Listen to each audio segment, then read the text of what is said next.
자, 이제 온라인 수업 마지막 수업이죠. 선생님도 이제 마지막이야. 자, 여러분들 지금 선생님이 저번 시간에 얘기했죠. 13번 문제 풀 때 선생님이 교과서가 좀 필요하다고 얘기했죠. 보충 설명을 해줘야 되기 때문이에요. 자, 그래서 지금부터 한번 풀어보도록 할게요. 자, 13번 문제 먼저 보기 전에 자, 요 광고가 184페이지, 교과서 184페이지 펴보세요. 자, 거기에서 선생님이 나는 다 알 거라고 생각하고 그냥 넘어갔는데 문제가 나오니까 모를 수도 있겠다라는 생각이 좀 들었어요. 그래서 여러분들 교과서 이렇게 보면은 대전제, 소전제, 결론을 쓰는 부분이 나오죠. 자, 거기서 보면은 이 지금 광고는요, 대전제가 생략되어 있는 거예요. 그래서 우리 교과서 보면 대전제 앞에 이미 교과서에서 이렇게 제시해주고 있죠. 맨 아래 보세요. 광고 아래 보면 대전제 이렇게 앞에 교과서에 이미 인쇄되어 있는 문구. 자, 뭐야? 예약을 지키지 못하면 연락을 해야 합니다. 라는 대전제가 생략되어 있는 거예요.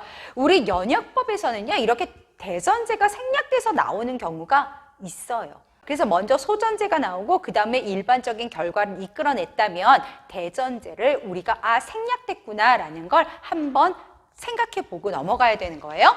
자, 그러면 봅시다. 자, 이 광고에서 궁극적으로 전달하고자 하는 것이 무엇이냐라고 얘기했어요. 요거 예약이 요거 쓰면 될 것 같아. 요거. 예약이 변경되면 연락해 주셔야 합니다. 이게 바로 궁극적으로 전달하고자 하는 문장이에요. 여러분들 지금 책에서도 보고 있으니까 책과 같이 프린트를 이 지금 문제지를 보도록 하셔야 돼요. 자, 책에 선생님이 그 부분을 조금 설명을 안 하고 넘어간 부분이 있어서 지금 얘기해 주는 거예요. 다시 한번 연역법에서는요, 대전제가 생략되는 경우가 많은데요. 이 광고 부분, 예약을 지키지 못하면 연락을 해야 한다. 이미 교과서에 제시한 첫 번째 칸에 있는 그 대전제가요, 생략된 부분이에요. 자, 그래서 예약을 지키지 대전제, 그 다음에 이게 대전제가 생략됐으니까 당연히 소전제가 나와야 되겠죠. 그래서 여기 보면은 여기 예약은 약속입니다. 이게 바로 소전제예요. 자, 그 다음에 예약이 변경되면 연락을 주셔야 합니다. 이게 결론. 그래서 이렇게 책에다가 정리를 해놓고 요 문제 풀 때도 선생님이 이렇게 제시해 주니까 그 다음에 다시 한번 그 다음에 대전제 생략. 자, 교과서에 나와 있는 부분, 맨 앞에 있는 부분이 대전제입니다. 자, 그렇게 해서 결론을 밑에다가 써주면 될 것 같아요. 자, 그 다음 14번 봅시다. 이 광고를 분석한 내용으로 적절하지 않은 것은 했어요. 자, 예약은 약속입니다 라는 표현은 소전제에 해당된다. 자, 이제 이해가 가죠? 선생님이 대전제가 생략되어 있어. 그래서 이거는 소전제야 라고 이제 설명을 해줬으니까. 자, 소전제에 해당하는 건 맞죠, 이거는? 자, 약속을 못 지키면 알려주어야 한다라는 대전제가 생략되었군. 이제 알겠죠? 자, 맞죠? 자, 그 다음 근거로 제시한 내용이 참이기 때문에 항상 뭐라 그랬어요? 연역법에서는 대전제가 근거에 이미 참이 명시되어 있기 때문에 끝까지 뭐라 그랬어? 참이라고 얘기했죠. 이 광고는 결론도 참이겠군. 맞죠? 자, 그 다음 자, 이런 거 중요해요. 자, 지키지 못한 예약 때문에 누군가 피해를 입을 수 있다는 주장의 근거가 될 수 있군. 누군가 피해를 입을 수 있다는 주장이 그런 거 맞죠? 이것도? 자, 그 다음 개별적 사례들을 통해서 벌써 이게 딱 개별적 사례가 먼저 나오면 뭐예요? 귀납법인 거죠. 정답은 5번. 지키지 못한 예약 때문에 누군가를 피해를 입을 수 있다는 일반적 원리를 이끌어내는 이게 정확한 오답이죠. 이거는 뭐라고? 귀납. 우리 이거는 뭐라고? 연역. 자, 정리해야 됩니다. 15번. 이 광고와 논증 마법이 유사한 거 연역을 찾으면 될 것 같아. 그러면 이런 것도 근데 이런 거 내면은 잘 할 수 있을까, 여러분들이? 자, 한번 봅시다. 꾸준하게 운동하면 건강한 몸을 만들 수 있다. 마찬가지로 유사한 나왔지? 유사한 두 가지가 나왔죠? 자, 유추예요. 일을 할 때 계획을 세우면 좋은 결과를 얻는다. 공부는 자, 이게 뭐예요? 지금 먼저 대전제가 나왔죠? 공부하는 일 중에 하나는 소전제 나왔죠? 결과 나왔죠? 자, 연역 맞죠? 자, 예술은 우리의 삶을 풍요롭게 아름답게 만듭니다. 이것도 대전제다. 근데 영화는 그 다음에 영화 소전제 나왔죠? 자, 그러므로 결과 나왔죠? 자, 이것도 지금 뭐예요? 연역법이죠. 영화는 영희는 여가활동으로 영화를 본다. 영희는 감수성이 풍부하고 성격이 좋다. 다 뭐예요? 구체적 사례죠. 구체적 사례. 그래서 여가활동으로 좋은 영화를 보면 우리에게도 결과가 나오죠. 이거는 뭐예요? 귀납이죠. 자, 정답은 니은과 디귿이네요. 자, 정답은 3번. 이런 거 좀 풀 줄 알아야 되는데 여러분들 잘 풀 수 있을지 모르겠네요. 자, 그 다음 봅시다. 자, 좀 크게 하고, 자, 16번. 여기는 지문이 많아서 문제가 그렇게 많이 없어. 자, 그렇지만 여러분들도 풀어볼 줄 알아야지. 이거 침 묻히면 안 되는데. 이거 침 묻히고서는 이렇게 넘겨서 이걸 다른 사람 주면 안 되잖아요. 그쵸? 자, 그래도, 이거 나만 하고서는, 나만 선생님만 가지고 있을게. 침 묻혔으니까. 자, 계속 봅시다. 자, 지금 것도 알죠? 구체적인 사례가 막 나와 있었잖아. 또 보여줘야 되겠다. 구체적인, 자, 핸드폰을 일단 스마트폰을 내려놓으면 친구와 팔씨름도 하고, 친구가 이렇게 하고, 이렇게 하고, 이렇게 하고. 자, 그래서 이걸 내려놓으면 어떻게 되는 거야? 스마트폰을 멈추면 따뜻한 즐거움이 있다는 거야. 귀납법이죠. 구체적 사례가 먼저 나왔어. 자, 이 광고에 관한 학생의 반응으로 적절하지 않은 것이에요. 반응. 스마트폰을 내려놓으면 여러 근거에 공통된 조건이 되겠군. 그렇죠? 여러 근거. 이게 다 근거잖아. 그치? 자, 그 다음에 스마트폰을 내려놓으면 뒤에는 모두 구체적인 사례가 연결되는 것을 내려놓으면의 뒤에는 그렇지 다 근거 구체적인 사례가 연결되는군.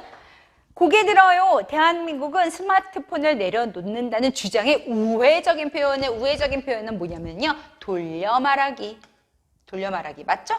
자, 스마트폰을 멈추면 따뜻한 즐거움이 시작되는 대전제가 아니죠. 이거죠. 대전제 나오면 딱 뭐예요? 연역법을 얘기하는 거죠. 이건 연역이잖아요. 우리는 지금 이건 귀납인데. 그쵸? 스마트폰을 내려놓았을 때 할 수 있는 여러 가지 사례를 제시하여 광고를 보는 이들에게 이해를 돕고 있군. 그래서 이런 구체적인 사례를 많이 보여야지만 타당성이 높아진다고 얘기했어요. 왜냐하면 나중에 이 구체적인 사례가 아닌 다른 거짓인 사례가 나올 수도 있잖아요. 그래서 귀납법은 모두가 다 참이 아니에요. 자, 볼까요? 광고에서 사용한 논증 방법이 무엇인지 조건에 맞게 광고를 내용을 활용하여 논증 방법의 특성, 귀납법 특성 얘기하면 되잖아요. 이 광고는 자, 여기 조건에 맞게 씁시다. 이 광고는 자, 뭐예요? 구체적인 사례를 제시하여 뭐를 이끌어내? 일반적 사실을 이끌어내었으므로 보이나? 쓰므로 귀납 논증에 해당한다. 자, 이렇게 쓰면 되겠죠? 자, 그래서 이렇게 여러분들이 자, 조건에 맞게 쓸 수 있어야 됩니다. 자, 혹시라도 못 썼으면 잠시 멈춤 누르고 쓰고 오세요. 자, 18번 갈게요. 이 광고에 쓰인 논증 방법에 관한 설명으로 적절한 것은 했어요. 전제가 참이면 결론이 반드시 참이다. 아니라고 그랬죠. 방금 설명했던 거야. 일반적 원리에서 특수한 사실을 이끌어낸다? 아니죠. 구체적인 사실에서 일반적 원리를 이끌어내는 거죠. 자, 그 다음에 구체적인 사실, 여기 바로 나왔네. 구체적인 사실로부터 일반적 원리를 이끌어내는. 요거 봐봐. 요 답과 똑같잖아. 그치? 선생님이 문제를 낼 때 이렇게 답이 보이는, 다음 문제에서 답이 보이는 문제를 내겠어? 그렇진 않겠죠? 그래서 여러분들이 좀 외워둬야 돼요. 둘 이상의 공통된 대상이지 공통된 근거로 유사한 점 추론한다. 이제 이게 뭔지는 이제 나와야 되겠죠? 이거 뭐예요? 유추. 문제와 관련된 다양한 시각적 자료를 결론에서 아니죠. 독자가 생각해보게 한다. 아니죠. 19번 봅시다. 논증 방법의 타당성에 관한 설명으로 가장 적절한 것이에요. 자, 대전제가 참이 아니어도 소전제가 참이라면 결론은 이거는 논증 방법은요. 연역, 귀납, 통틀어서 이런 설명들이 맞는지 틀리는지를 물어보는 거예요. 그래서 대전제가 참이 아니어도 소전제가 참이라면 결론은 타당하다. 아니죠. 대전제가 분명히 참인 근거를 가지고 있어야지만 뭐예요? 뒤에 결론이 참인 거죠. 자, 다음. 근거의 내용보다 결론의 내용이 진실한지 판단하는 것이 중요하다. 아니죠. 근거가 일단 참인지를 알아야 되고 근거가 정확한지를 알아야 되고 근거가 신뢰성이 있는지를 알아야 되는 거죠. 자, 그 다음. 그래서 정답 아니에요. 자, 주장을 뒷받침하는 근거가 많을수록 논증이 타당해지므로 전제의 수는 최대한 많이 해야 된다? 물론 논제 근거가 많으면 많을수록 일반적인 사실이 많으면 많을수록 타당성은 높아지지만 나중에 그와 다른 실제적 거짓 사례가 나올 수도 있잖아요. 그래서 이거는 아니에요. 자, 그 다음 4번. 결론의 내용이 참이어도 모든 사례에 적용할 수 없다면 논증이 완전한 참이라고 보기 어렵다. 이거죠. 그치? 귀납법에서. 자, 그 다음 제시된 근거와 비슷한 내용이 이전에 다른 사람이 주장한 적이 있다면 사람의 주장과 논증은 전혀 상관이 없어요. 사람의 주장, 어떤 사람이 주장한 것과 이 논증의 관련성은 전혀 없어요. 자, 됐죠? 자, 마지막 20번. 마지막은 아니고 다음 페이지. 다 왔네 벌써? 아, 우리 온라인 수업이 이제 이렇게 끝나는구나. 얘들아. 그치? 좀, 뭐랄까. 근데 2학기 때는 정말 선생님 간절한 바람이 있다면, 정말 간절한 바람이 있다면, 2학기 때는 이렇게 여러분들을 앞에 놓고서는 같이 이야기하면서, 같이 호응하면서, 집 아무도 없는 곳에서, 선생님 맨날 수업 시간에 얘기하지. 너무 아쉽다고. 뭔가 내가 대꾸를 해주는 사람이 있어야지 수업이 재미있고 막 이런데 대꾸해주는 사람도 없고. 비말 튈까봐 막 계속 마스크 이렇게 쓰고 있고. 막 선생님 요즘에 막 계속 마스크를 수업 시간에 너무 많이 쓰고 있어서 집에 가면은 너무 머리가 아픈 거야. 이렇게 힘들 정도로 고통스럽거든. 그러니까 이런 게 이제는 좀 가고 2학기 때는 우리 눈 마주치면서 서로 대화하면서 이렇게 할 수 있는 날이 빨리 왔으면 좋겠어. 눈물 날라 그래. 자, 마지막 수업이라서 이제 눈물도 날라 그래. 자, 봅시다. 다음 글에 쓰인 논증을 바르게 분석한 것은 했어요. 새로운 글이 나왔어요. 사람은 환경이 깨끗해야 마음이 안정된다. 이거 대전제 나왔다. 쓰레기가 널려 있는 지저분한 공간에 있을 때보다 깔끔하게 정리된 곳에 있을 때 마음이 편안합니다. 교실은 우리의 생활하는 중요한 공간입니다. 소전제 나왔네.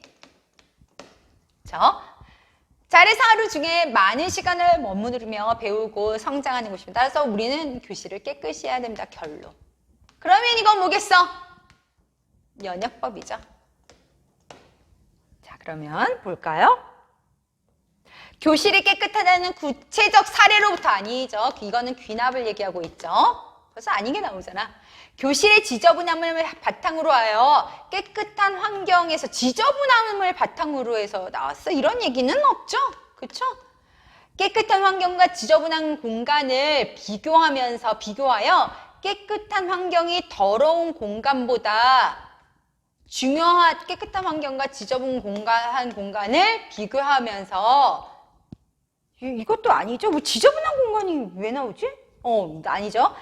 환경이 깨끗해야 마음이 안정된다는 전제에서 교실 환경이 깨끗이 하자는 결론을 이끌어내고 있다. 4번이죠. 이런 건 쉬운 문제예요. 환경과 교실이 비슷한 속성을 가진다는 것은 이거는 유추인데 유추는 어디에 속한다 그랬어요? 귀납에 속한다고 얘기했죠. 자, 다음 글에 쓰인 논증 방법의 종류를 맞게 한번 써보세요 했어요. 자, 비가 올 때는 언제나 길이 미끄럽습니다. 자, 이것도 대전제죠. 지금은 비가 오고 있습니다. 소전제죠. 따라서 결과죠. 됐죠? 자, 이 글은 그대로 쓰면 돼. 이 글은 대전제, 소전제, 결론으로 구성된 무슨 논증? 연역 논증이다. 논증이다. 이렇게 쓰면 되겠죠? 자, 이 글은 대전제, 소전제, 결론으로 구성된 연역 논증이다 라고 쓰면 될 것 같아요. 자, 그럼 마지막, 이제 진짜 마지막이다. 자, 다음을 읽고 논증에 관해 이해한 내용으로 적절하지 않은 것이라고 얘기했어요. 논증이란 이거 교과서에 나왔던 거죠. 주장의 참임을 증명한다. 대표적인 논증 방법에는 귀납과 영역이 있다. 귀납 논증은 구체적인 사실로부터 일반적인 사실을 이끌어내는 방법. 전제가 참이라도 결론이 항상 참인 것은 아니다. 연역 논증은 일반 원리로 구체적인 사실을 이끌어내는 방법으로 전제가 참이면 반드시 근거를 참인 걸 가지고 있기 때문에 참이라고 얘기했죠. 논증에서 주장을 뒷받침하는 근거를 전제라고 하고 그 전제로부터 이끌어낸 주장을 결론이라고 한다. 자, 그러면 이제 보기 봅시다. 귀납 논증의 경우 사례가 충분할수록 논증의 타당할 가능성이 높겠군. 아닌 거 고르는 거예요. 맞죠? 선생님 이거 몇 번 강조했었죠? 귀납 논증은 여러 가지 개별 사례로부터 일반적인 원리를 이끌어내는 참임을 증명하는 건 맞죠? 연역 논증에서 결론의 내용이 근거에 포함되어 있기 때문에 근거로 제시된 일반적 원리가 참이면 결론은 언제나 참이겠군. 맞죠? 둘 이상의 대상이 비슷한 속성을 가진다는 것은 근거로 다른 속성이 유사할 것이라는 추론하는 유추는 연역 논증에 아니죠. 아이고 이거 쉽다. 그렇죠? 개별적 사례로부터 일반적 원리를 이끌어내는 귀납 논증은 모든 사례를 확인하는 것이 아니므로 완전한 참이라고 보기 어렵군. 맞죠? 자, 이렇게 해서 우리 이제 온라인 수업 끝났어요. 자, 그리고 우리 이제 다음 주 기말고사 보는 거죠.